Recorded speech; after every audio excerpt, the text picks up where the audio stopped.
শুভ সকাল বন্ধুরা, আশা করি তোমরা যে যেখানে আছো সবাই ভালো আছো এবং সুস্থ আছো। আমিও ভালো আছি। কালকে না শরীরটা ভীষণ খারাপ ছিল গরমের জন্য, ওই জন্য ভিডিও করতেও ইচ্ছা করেনি আর রান্নাবান্নাও কিছু করতে ইচ্ছা করেনি। আমার যেহেতু বেসিক্যালি প্রতিদিন রান্নার ব্লগটাই দিই, তাই সেই কারণে রান্না যখন করিয়ে নিই আর কী বা তোমাদের সঙ্গে শেয়ার করব। ওই ডিমের ঝোল ভাত রান্না করে না সারাদিন শুয়েই ছিলাম। ভীষণ ক্লান্ত লাগছিল আর শরীরটা খুব দুর্বল লাগছিল। আসলে প্রেশারটা একটু লো হয়ে গেছে, সেই কারণেই হয়তো এই প্রচণ্ড গরমের জন্য, আর কিছুই না। তো যাই হোক, আজকে একদম ঠিকঠাক আছি। তো দেখো সকাল থেকেই উঠে রান্নাবান্না বসিয়ে দিয়েছি। আর আজকে একটু ভীষণই চাপ ছিল, কেন বড়মশাই একটু তাড়াতাড়ি বেরিয়েছে আর রান্নাও অনেক কটাই ছিল। তো সেই কারণে দুখানা কড়াইতে চটপট করে সেরে ফেলেছি সকাল সকাল। তবে গেছিলাম আর একটা জায়গায়, রান্না সেরে 10টার মধ্যে কমপ্লিট করে রেখে বেরোতে হয়েছিল। তবে কোথায় বেরিয়েছি এক্ষুনি জানাবো না, সেটা একটু থাক সাসপেন্সে, কদিন পর তোমাদেরকে জানাবো। তো দেখো আমি আজকের প্রথমেই ওপাশে ভাত করে ফেলেছি, এপাশে পটলের ঝাল বসিয়ে দিচ্ছি, মানে ওই পটল সুন্দরী আর কি। ওইটা খেতে এখন আমাদের এতই ভালো লাগে, 2-1 দিন ছাড়া ছাড়াই বড়মশাই বলে একটু করো ওইটা, পটলের ঝালটাই করো, তোমার পটল সুন্দরীটাই রান্না করো।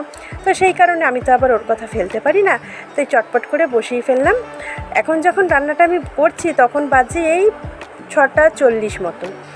ততক্ষণে আমার ভাত ডাল হয়ে গেছে।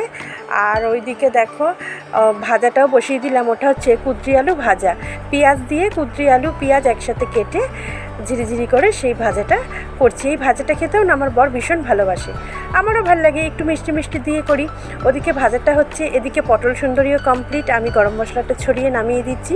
তারপরে মাছ রান্না করব আর ডাল করব, এই ছিল রান্না আজকের।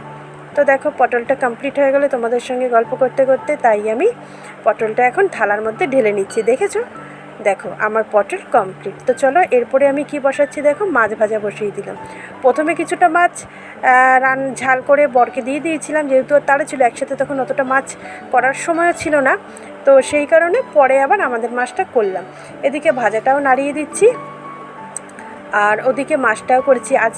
আজকে না পরশুদিন এনেছিল ফ্যাসা মাছ, এনেছিল মাছগুলি ডালের সাথে ভাজা খাবার জন্য, কিন্তু ততক্ষণে আর হলো না, হয়ে ওঠেনি দেখে আজকে মাছটা ঝালই করে ফেলেছি। এদিকে ভাজাটা নামিয়ে ফেলেছি, ভাজাটা নামিয়ে নিয়ে দেখো আবার মেয়ের টিফিনে বসিয়ে দিচ্ছি। বড় মেয়ে স্কুলে গেছিলো, আজকে ছোটো মেয়েকে স্কুলে পাঠাইনি। ওই যে বললাম না আমি এক জায়গায় গেছিলাম, তো সেই কারণে মেয়েকে আর স্কুলে নিয়ে যাইনি। ওকে আবার করে দিলাম ভাজা ইপি, ঠিক আছে, সিদ্ধ করে।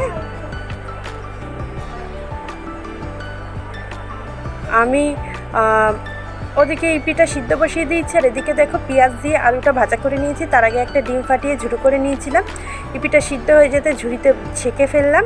এরপরে আলু পেঁয়াজটা ডিমটা একসাথে ভাজা ভাজা করে নিয়ে সামান্য একটু হলুদ দিয়েছি, না হলুদ দিইনি সরি, সামান্য একটু লঙ্কার গুঁড়ো দিয়েছিলাম, কেন কাঁচা লঙ্কা শেষ হয়ে গেছিলো, মেয়ের আবার একটু ঝাল ঝাল পছন্দ, তো সেই কারণে। তো এদিকে আলু পেঁয়াজটা সেদ্ধ হয়ে গেছে, এবার ইপিটা দিয়ে একটু ভাজা ভাজা করে, ইপি মশলা মানা বললো দিতে হবে না মা, তাই আর দিইনি, তবে খেতে বললো মা খুব ভালো হয়েছিল। দেখো ইপিটাও সেরে ফেললাম। এরপরে এই কড়াইতে আমি ডালটা সম্বার বসিয়ে দেবো, আর এই কড়াইতে চলছে ওর জন্য রান্না করা মাছের ঝালটা, মানে অল্প কটা মাছ আর কি। দেখো ডালটাও দিয়ে দিলাম। আজকে না ঝড়ের গতিতে রান্না করেছি, কালকের ওই যে রেস্ট নিয়েছিলাম না, আজকে সেটা সুদে আসলে পুষিয়ে দিয়েছি। আর সত্যি বলছি সকাল থেকে না ভীষণ তাড়া ছিল আজকে। তো মাছগুলি আমাদের সব ভাজা হয়ে গেছে, এরপর দেখো পেঁয়াজটা দিয়ে দিলাম। তারপরে পেঁয়াজটা একটু ভাজা ভাজা হয়ে যেতেই আদা রসুন পেস্ট দিয়ে দিয়েছি। মাছের ঝালটা বসিয়ে দিয়ে আমি চলে গেছিলাম রেডি হতে। তারপর রেডি হয়ে মাছের ঝালটা কমপ্লিট হতে গ্যাসটা অফ করে আমি বেরিয়েছিলাম আর কি, আমরা বলছি। হ্যাঁ বন্ধুরা, ভালো কথা, তোমাদের সঙ্গে আমি এর আগের ব্লগে শেয়ার করেছি আমি একটা নতুন শর্টসের চ্যানেল খুলেছি। তোমরা আমাকে এই চ্যানেলেও যেরকম ভালোবাসা দিয়ে যাচ্ছ প্রতিনিয়ত, আশা করি আমার শর্টসের চ্যানেলেও তোমরা আমার পাশে থাকবে। কি থাকবে, তো থাকলে কিন্তু অবশ্যই সাবস্ক্রাইব করে ফেলো, প্রিয়াঙ্কা শর্টস। ওখানেও রান্না বান্না দেবো, আমাদের এই ছাদ বাগানে যা যা ফুল ফোটে সেগুলি দেবো, যেরকম দিই আর কি। তো চলো বন্ধুরা, আজকের মতন ভিডিওটা এখানেই শেষ করলাম। এতক্ষণ ধরে আমার সঙ্গে থাকার জন্য আমার সকল বন্ধুদেরকে অসংখ্য ধন্যবাদ জানালাম। সবাই খুব ভালো থেকো, সুস্থ থেকো, টাটা। আজ তবে রাখি, জানাই শুভরাত্রি।